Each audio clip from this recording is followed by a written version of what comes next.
Namaskar and welcome back to the channel. So we are back to read this book called Biochemical Aspects of Neurological Disorders. It was first published in 1959 and contains lectures given in 1957 and 58 at the National Hospital Institute of Neurology, Queen's Square.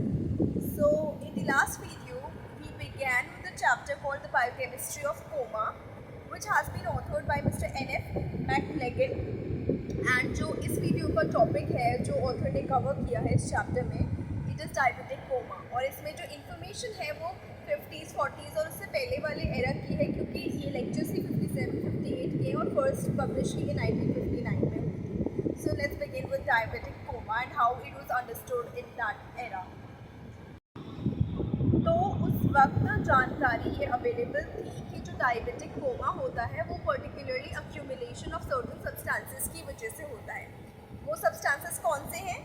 वो substances हैं aceto acetic acid and beta hydroxy butyric acids.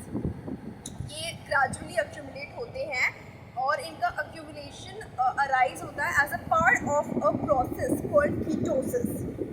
अब ketosis क्या होता है? Ketosis एक metabolic process है जो body में तब होगा जब बॉडी कार्बोहाइड्रेट्स को किसी भी वजह से डाइजेस्ट नहीं कर पाएगी या यूज़ नहीं कर पाएगी एनर्जी के लिए, उनको ब्रेक डाउन नहीं कर पाएगी। Break down is the correct word energy के लिए, लेकिन उसके जगह पर फैट्स को यूज़ करेगी, फैट्स को ब्रेक डाउन करेगी और उनको एनर्जी का सोर्स की तरह यूज़ करेगी, जो स्टोर्ड फैट है बॉडी में उसको। तो इसमें क्या होता है, since it is not a natural process, और डायबिटीज़ के केसेस में कार्बोहाइड्रेट्स ब्रेक डाउन क्यों नहीं हो रहे? क्योंकि इंसुलिन की कमी है, या हो सकता है कि प्रोड्यूस नहीं हो रहा या रिसीव नहीं हो रहा। किसी भी तरीके से देखा जाए तो इंसुलिन की खुद की कमी हो सकती है या इंसुलिन के काम की कमी हो सकती है। तो इसकी वजह से कीटोसिस होता है। स्टोर्ड फैट को बॉडी जो है ब्रेक डाउन करती है एनर्जी के लिए, और जिसकी वजह से एसिटो एसिटिक एसिड और बीटा हाइड्रोक्सी ब्यूटायरिक एसिड्स जो है ग्रेजुअली अक्यूमुलेट हो जाते हैं बॉडी में। अब उस वक्त ये भी पता था कि फेयर कोरिलेशन था कि जितने ज़्यादा ये सब्सटेंसेस अक्यूमुलेट होंगे उतना ही कोमा का डेप्थ होगा। जितने ज़्यादा कॉन्सेंट्रेशन होगी बॉडी में कीटोन बॉडीज़ की, उतनी ही डेप्थ में कोमा होगा, ये उस वक्त पता था। और साथ साथ ऑथर का ये भी कहना था कि जो कंकॉमिटेंट हाई शुगर है, हाई शुगर की वजह से सारी ये चीज़ें हुई हैं, लेकिन जो हाई शुगर है वो इन सेल्फ रिस्पॉन्सिबल नहीं होता डायबिटिक कोमा के लिए। हाई शुगर की वजह से या इंसुलिन के ढंग से काम करने की ना काम करने की वजह से जो है कीटोसिस नाम का प्रोसेस अराइज होता है, कीटोन बॉडीज अक्यूमुलेट होती हैं, जिसकी वजह से डायबिटिक कोमा होता है। तो उस समय भी बहुत सारी बायोकेमिकल एक्सप्लेनेशंस दी गई regarding the causes of ketosis. एक एक्सप्लेनेशन ये कहना था कि जो ओरिजिनली एस्क्राइब किया गया ये कीटोसिस का रीज़न वो था imperfect combustion of the fatty acid chain which was known to occur in 2 carbon atom steps on the loop pattern। Lot में एक पैटर्न बन जाता था, जिसकी वजह से मतलब किस वजह से बनता था? क्योंकि जो फैटी एसिड चेन का कंबशन हो रहा था वो इम्परफेक्टली हो रहा था, एक ढंग से नहीं हो रहा था, और जिसकी वजह से ये अक्यूमुलेशन हो रही थी। लेकिन फिर ये रियलाइज़ किया गया कि ये जो है इतना सफिशिएंट नहीं है ये प्रोसेस अपने आप में कि इतना ज़्यादा अमाउंट एसिटो एसिटिक एसिड का अक्यूमुलेट कर सके पूरी बॉडी में, जो कि पाया जाता था कोमा के केसेस में। एंड एक और फिर जो है एक्सप्लेनेशन दी गई जिस पर बहुत सारे लोग अग्री कर रहे थे। उन्होंने ये माना कि ये जो एसिटो एसिटिक एसिड फॉर्म हो रहा है, वो जो फॉर्म हो रहा है वो recombination of 2 carbon atom fragment से फॉर्म हो रहा है, probably in the form of acetyl coenzyme A और एक्टिव एसीटेट। ऐसा प्रतीत होने लगा कि जो Krebs try carboxylic acid cycle है वो रिक्वायर करती है priming with oxalo acetic acid, and pyruvic acid forms the source of the required oxaloacetic acid. Deficient carbohydrate oxidation pyruvic acid and hence to deficient oxaloacetic acid in the Krebs cycle. एक दूसरे पे dependent है, इसलिए एक की deficiency होगी तो दूसरे की होगी और फिर तीसरे की होगी। कार्बोहाइड्रेट ऑक्सीडेशन नहीं होगा तो पायरुविक एसिड नहीं बन पाएगा, उसकी डेफिशिएंसी होगी। और उसके बाद क्योंकि ऑक्सैलोएसिटिक एसिड उस पर डिपेंडेंट है पायरुविक एसिड पे, तो फाइनली ऑक्सैलोएसिटिक एसिड की भी डेफिशिएंसी होगी क्रेब्स साइकिल के अकॉर्डिंग।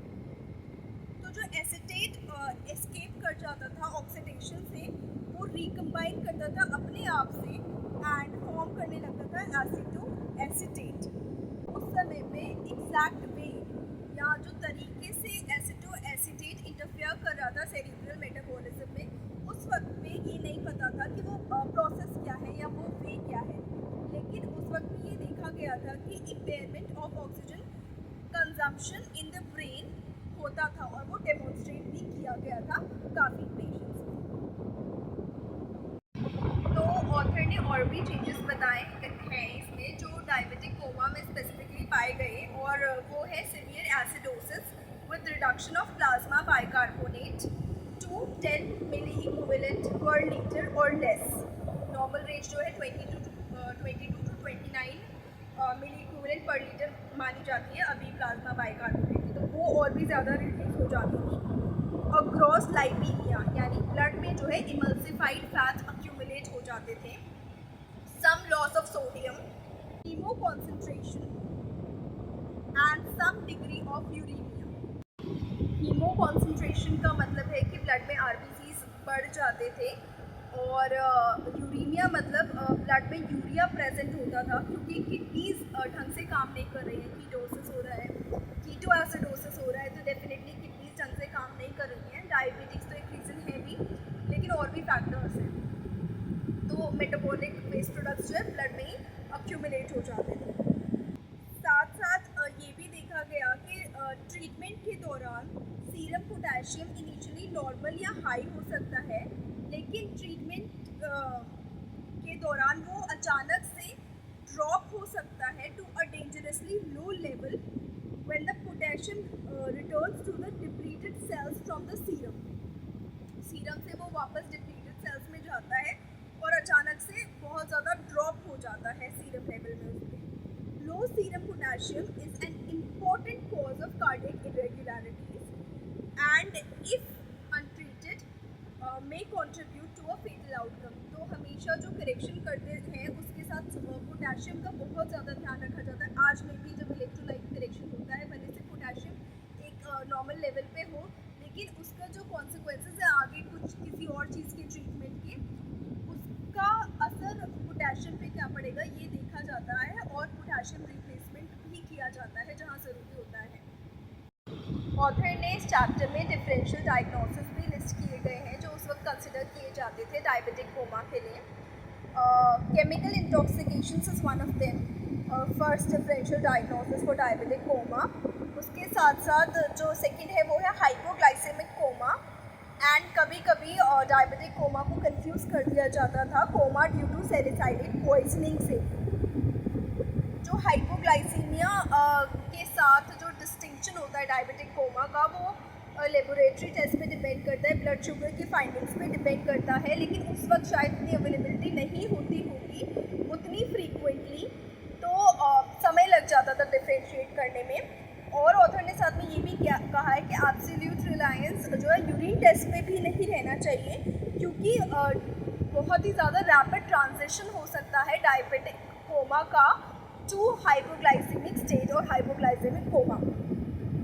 सिंपल कंफर्मेटरी टेस्ट जो डायबिटिक कोमा के लिए यूज़ किया जाता था या परफॉर्म किया जाता था वो था रोथेरास टेस्ट, जो डिपेंड करता था अपॉन द सीरम और protein free filtrate from the blood. और जो प्रिंसिपल डिफरेंसेस उस वक्त ऑथर ने नोट किए डायबिटिक कोमा और हाइपोग्लाइसेमिक कोमा के बीच में, उन्होंने यहाँ पे समराइज़ किए हैं। यूरिन शुगर डायबिटिक कोमा में बहुत बड़ा हुआ होता है, हाइपोग्लाइसेमिक कोमा में यूजुअली एब्सेंट होता है। यूरिन एसीटोन जो है बहुत ज़्यादा बड़ा होता है डायबिटिक कोमा में, ऑलमोस्ट इनवेरिएबल बड़ा ही होगा, और हाइपोग्लाइसेमिक कोमा में यूजुअली एब्सेंट होता है। ब्लड एसीटोन बहुत बड़ा होता है डायबिटिक कोमा में, और हाइपोग्लाइसेमिक कोमा में जनरली नॉर्मल होता है।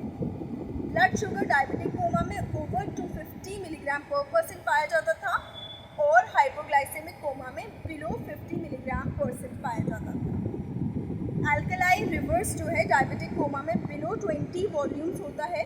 CO2 परसेंट जो है 9 मिली equivalent per litre. Hypoglycaemic coma में अल्कलाई रिजर्व जो है नॉर्मल होता है। ब्लड pH डायबिटिक कोमा में बिलो 7.2 होता है, हाइपोग्लाइसेमिक कोमा में अबव 7.3 होता है। pH डिपेंड करता है ना एसिड्स का अक्यूमुलेशन, कीटोन बॉडीज का अक्यूमुलेशन उसके ऊपर, लो हाई उससे वेरी करेगा। अब जो है जो डिस्टिंग्विश करना पड़ता था diabetic coma and coma from salicylate intoxication, वो थोड़ा डिफ़िकल्ट होता था और उसको थोड़ा इजी बनाया मिस्टर कोहेन ने। सिम्टम्स जो दोनों में कॉमन थे, यानी डायबिटिक कोमा में and coma from salicylate intoxication, वो इंक्लूड करते थे नोजिया, वॉमिटिंग, हाइपरनिया, यानी ये जो पेशेंट है वो डीपर ब्रेथ्स लेने लग गया, नॉर्मल से डीप ब्रेथ्स लेने लग गया क्योंकि ऑक्सीजन ज़्यादा चाहिए, जो अंदर मेटाबॉलिक राइज हो गया है उसको कंपेंसेट करने के लिए। देन ओलिग्यूरिया, कम यूरिन पास होना एंड डिहाइड्रेशन। बायोकेमिकल फाइंडिंग भी दोनों में सरप्राइजिंगली सिमिलर होती थी एंड डिटर्मिनेशन जो है ऑफ ब्लड कीटोन्स और सैलिसाइलेट्स यूजुअली डिसिसिव हुआ करते थे। फॉर सैलिसाइलेट के लिए एक false positive ferric chloride test भी हो जाता था जिसको नज़र में रखना होता था। एंड प्लाज्मा बाइकार्बोनेट जो है दोनों में लो हो सकते हैं, दोनों ही कंडीशंस में।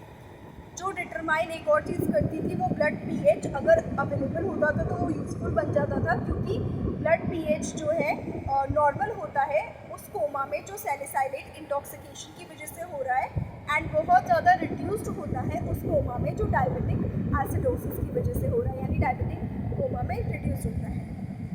तो ये इन्फॉर्मेशन थी जो इस चैप्टर में ऑथर ने डायबिटिक कोमा के अंडर थी।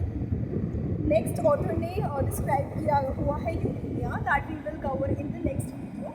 And thank you so much for staying on this channel. Please like the video, share the video and subscribe to the channel, and do not forget to share your opinions in the comment section. Thank you.